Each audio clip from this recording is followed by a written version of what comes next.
right. Welcome to episode 25, parentheses, episode 2 of DevSecOps. I am your host, Akash Patel, along with my co-host, Tim Amico. Hello. All right, well, jumping in here. But first, this. Today, I forgot again. Today, I am drinking Finback. It is a West Coast style IPA. Never had it. It is an IPA, and it's right here from Queens, New York. So, see how it is. Oh, nice. Yeah. I've got a Seventh Son Brewery. It's a headbanger. I went it that way. Headbanger. I was not a big headbanger back in my day. Headbanger IPA. We are from Dunedin, Florida, so not far from here. And this is a Citry Hop. Let's give it a whirl. Nice. What kind of content? Last week I had something a little high.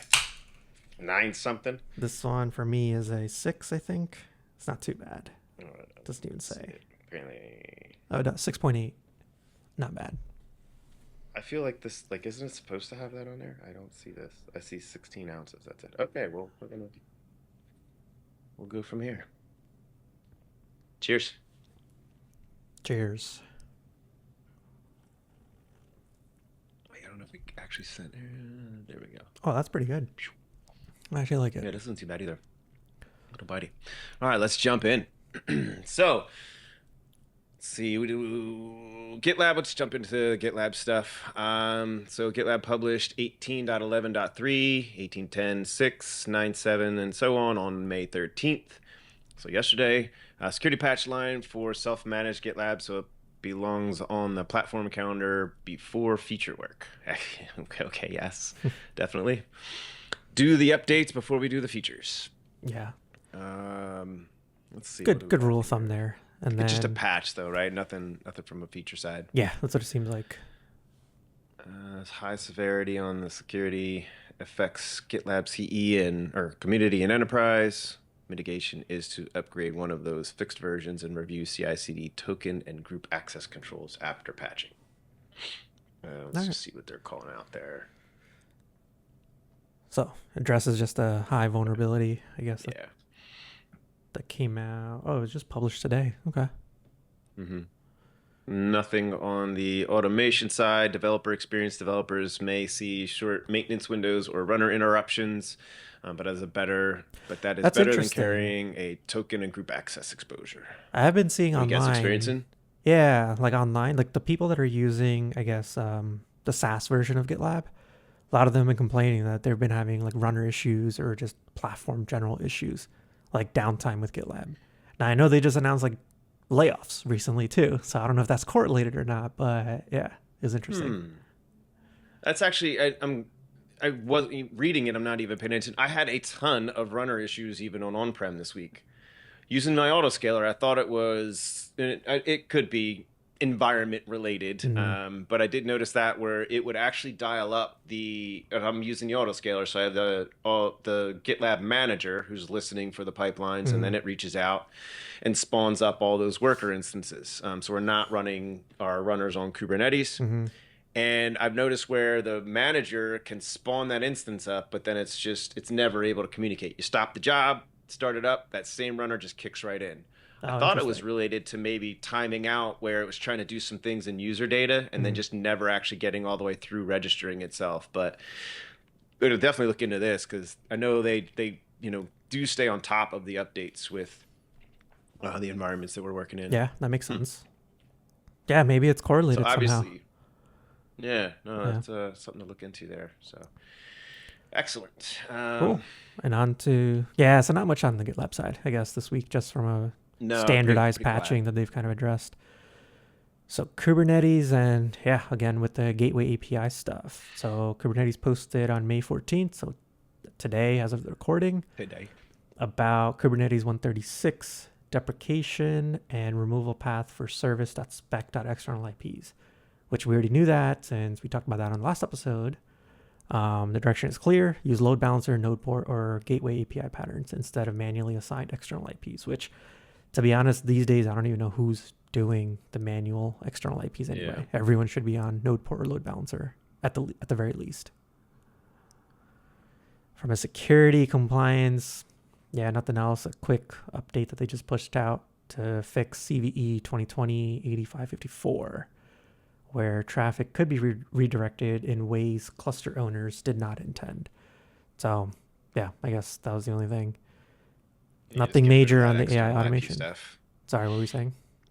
I was just saying, just reiterating that, just getting rid of the external IPs. Yeah, exactly. Seems like that's their theme for Kubernetes this week. Yep. And then nothing from a developer experience either. Just that they've added fine-grained kubelet API authorization, which is stable as of 136, which I think we talked about that last time as well. And yeah, basically the hot topic is just the external IPs to mitigate away from there. Yeah. GKE release notes for May 13th through 14 include new channel targets, preview concurrent node pool upgrades, and rapid channel movement on 1.36. Stable cluster creation move to 1.34.6. I think that's really kind of online with what we were talking about last week. Yep. Same release notes include updated container optimized OS images with cumulative security updates for regulated teams. Release channel evidence should include node image versions, not just Kubernetes versions. All right. I've got a little AI automation. So managed open telemetry on GKE now supports multimodal prompt and response collection in preview for LangGraph and agent development kit agents. Agent development kit agents. Yeah. I'll say that one twice. That can help AI workload observability, but prompt capture needs data handling rules before anyone flips it on. Okay. Now, let's see if these notes are. What does that mean? Just better logging and better ways of developing agents, basically. It's kind of how I'm reading it. To decrease total time required to upgrade your cluster, you can now configure the maximum number of node pools. That's what it looks like it's doing, concurrent node pools, upgrades. Okay, so I guess you're able to, so if you have large clusters, instead of doing a one by one, you can, I guess it seems like you can upgrade. Yeah, right. Yeah. Or just a percentage upgrade. So instead of saying one to one, you're going to do, hey, let's do 20% of them or 10 of them or something like that.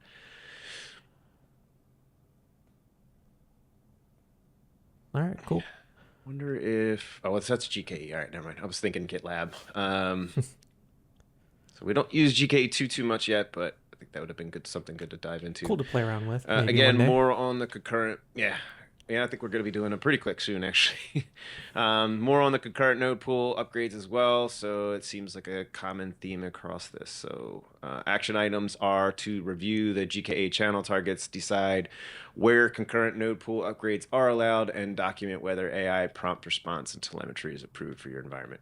All right. Jump into the AKS. So I guess AKS updated its kernel local privilege escalation mitigation tracker through May 12th. The tracker covers copy fail, dirty frag, and fragnesia mitigations for AKS node images and modules.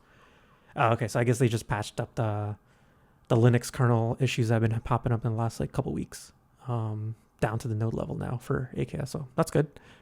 Curious as to why EKS and GKE didn't explicitly call that out either, but interesting at the very least.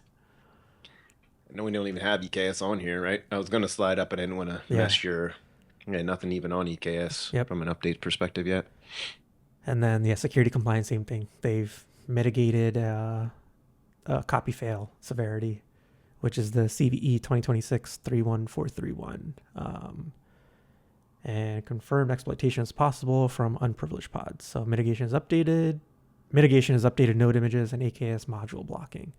So basically if you're still running old nodes, probably best idea to upgrade to the latest version that AKS has out there. I'm going to click on this one. Go ahead. Let's check it out. That way, let's drive into that a little bit more. I don't want to, instead of reading there, let's go kind of into this one.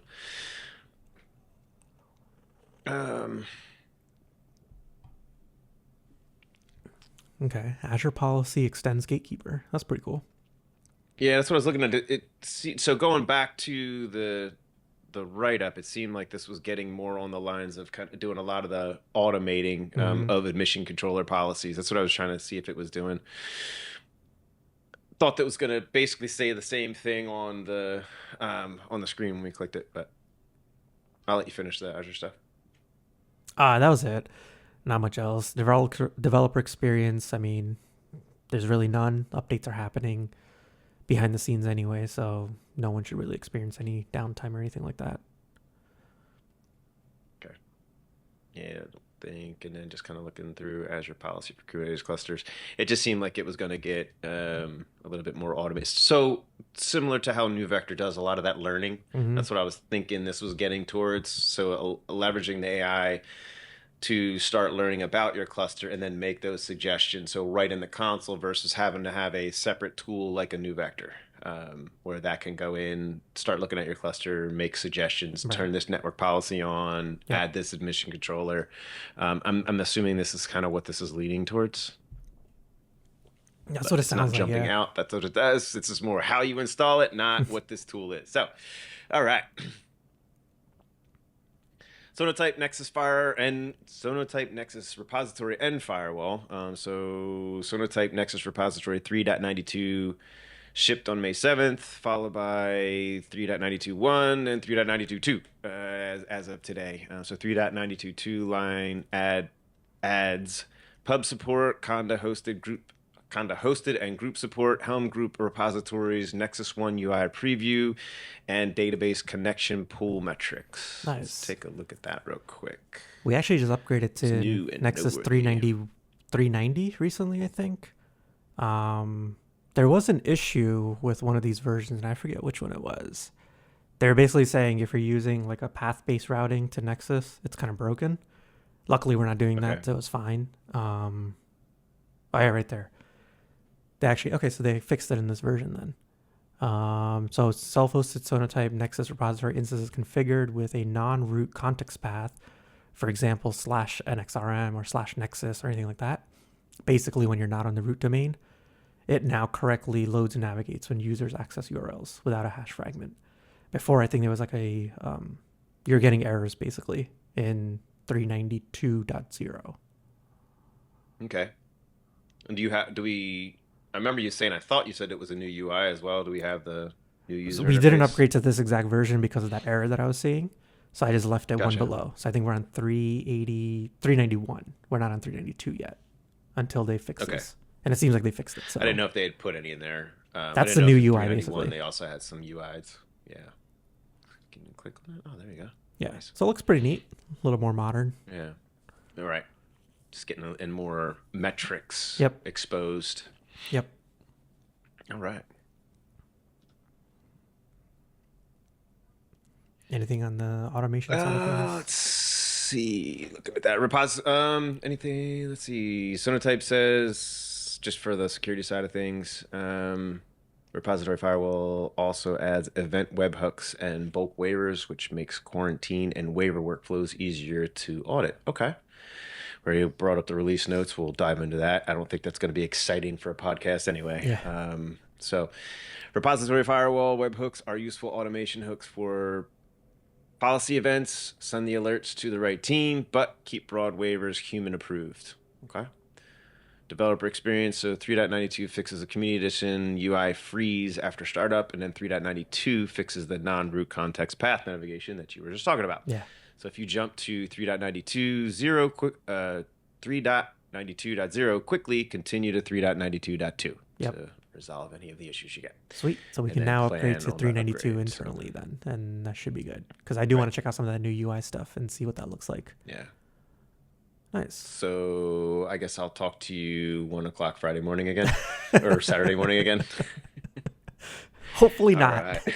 Not this week at least. Yeah. Yeah. All right, let's see. Any new updates in SonarQube? Looks like they just announced basically a SonarQube community build of 26.5.0 on May 11th. It's a lightweight but useful signal for Teams tracking analyzer and scanner behavior in the open community build. You want to open up that link real quick? See what that's about? Yes, sir. I'm happy these links are working too. We got Yeah. a bunch of 404s last time. Oh, cool. This new version brings rules for Rust and then support for Cobertura coverage format for C#, along with other enhancements. So I guess nothing really big aside from the just support for Rust. And obviously the Cobertura coverage format, which I've never even heard of that format. But then again, I've never worked with C# that much. So, yeah. Nothing from an AI automation side of piece. Yeah, it's just if AI-assisted coding increases pull request volume, scanner consistency matters more because review load goes up. So that makes sense. And then developer experience, nothing much either there. That just analyzer updates can change findings.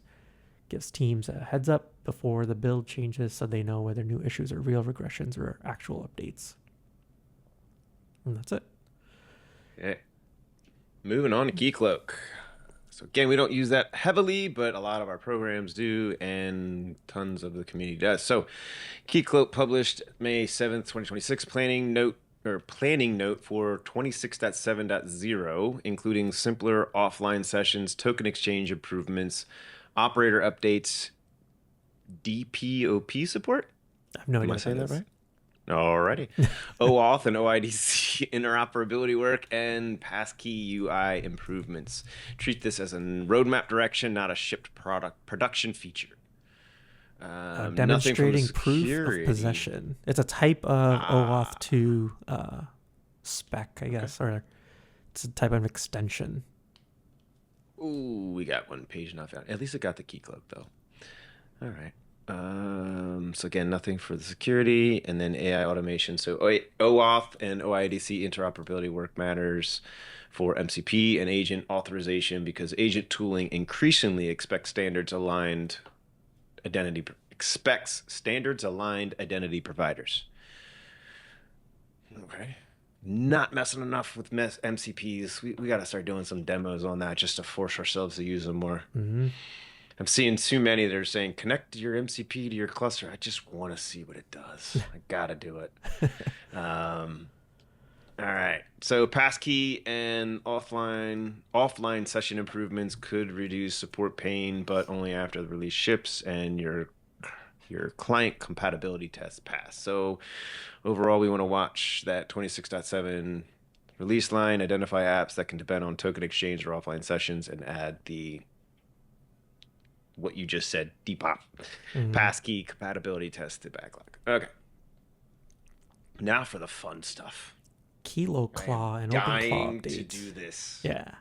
Have you set up OpenClaw yet? I got a Mac sitting there screaming my name right behind here. I ran through all the setups for OpenClaw. I don't yet, but it's coming.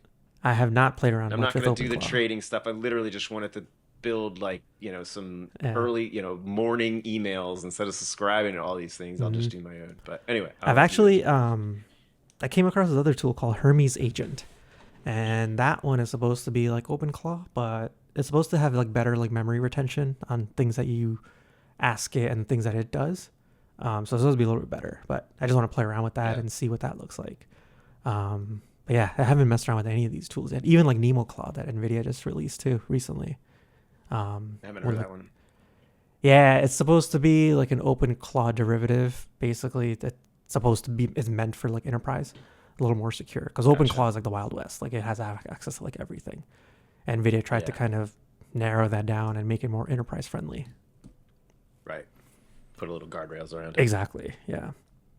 So I guess KiloClaw, it's a managed hosting path for OpenClaw agents with Kilo gateway model accesses. So this came from the fun tools list that we have below.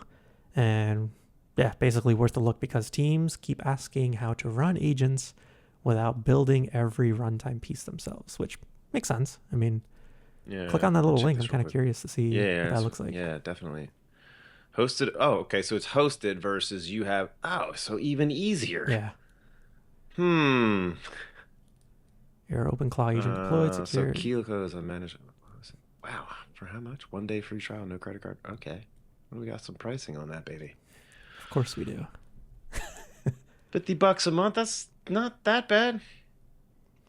How is this any different than just I me kind mean, of running in a VM and just doing it myself though? Like, why would I need to I do was gonna this? say like go in like either an EC2 instance or even cheaper, Right, go to like a right. DigitalOcean and just do it yourself. Well, yeah, because you don't need. I'm thinking because Like, I'm why would running I it on need a this? Mac, you don't even need that. Mm. Maybe it standardizes the way OpenClaw connects to it. Like, I was gonna say it's probably a way that like it's gonna have everything installed versus for someone that just has no clue how to even install it or set it up or no, just hey, I see plenty of, I yeah, don't know, making it easier for someone that's not a techie person, yeah, maybe. fair I don't know. enough. So security But yeah, for compliance. $55, I would use my Mac behind the. Yeah, exactly. Treat hosted agent platforms like privileged automation, review identity, secrets access, logging, model routing, data retention before letting an agent touch repositories or infrastructure. Obviously, as one should be doing that. AI automation piece. I mean, this is directly in the agentic DevSecOps lane. Hosted agents can help with operational workflows, but only if permissions are scoped and auditable. Again, I think pretty obvious, right? Yeah. I keep wanting to say sand. It's not Sandbox. Again, Is it another fun Sandbox or tool we Sanebox? have. I guess Sane, Sandbox. insane bot, sane box. So Sanebox. an AI powered inbox assistant from our tools. So it's not a platform tool, but relevant because operational teams drone in vendor updates, vulnerability notices, and noisy alert emails. No email filtering. So this AI automation for attention management rather than infrastructure. So Like, click who on do that. we That sounds hire? pretty That's interesting. yeah. I just wanted to read the rest of these. Mm-hmm. So reducing inbox noise helps engineers notice the few mess. Okay, so I guess that's kind of helping. So someone that's getting massive amounts of alerts, Yeah. I would say. So a lot of times you get so many alerts that you just start getting numb to them, and you're like, Yep. hey, okay, but you may miss that actual, server downtime. So that's this what this is talking about. That's what it sounds Three to like. Yeah. four less per week managing their emails. No more email overwhelm. No more.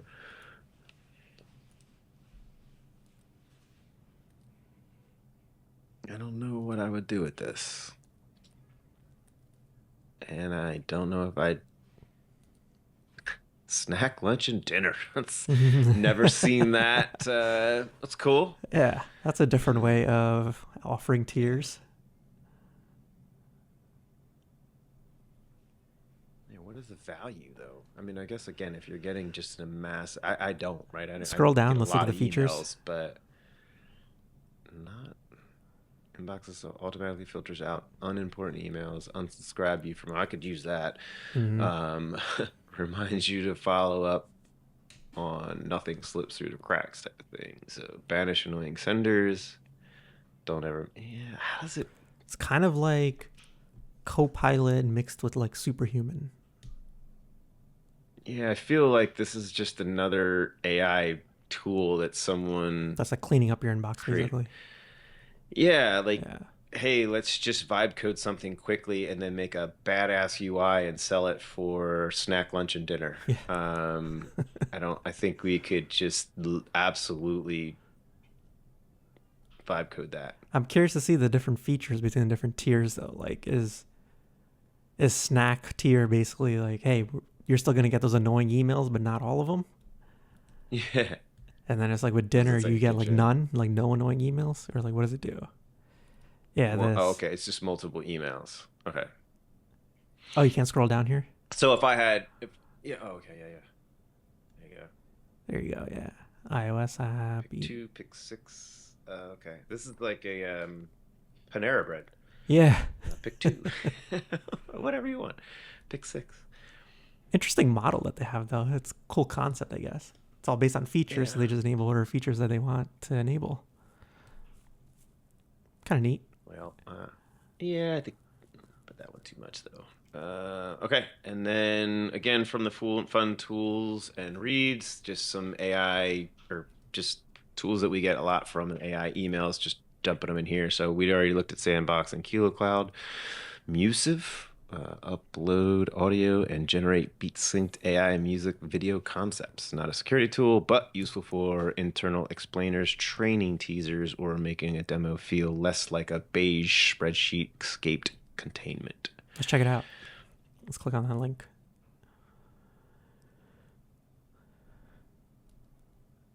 Just thinking. There we go. Turn music into stunning visuals. I'll Okay. click your button. What do you want to... I wonder if we could take our Suno lyric script and then have it generate Yeah, so video. I was looking for it. Let's see. Create a video for my dev sick hops podcast. Let's see what happens. Oh, I don't have any characters in here. All right, I will do this, dude.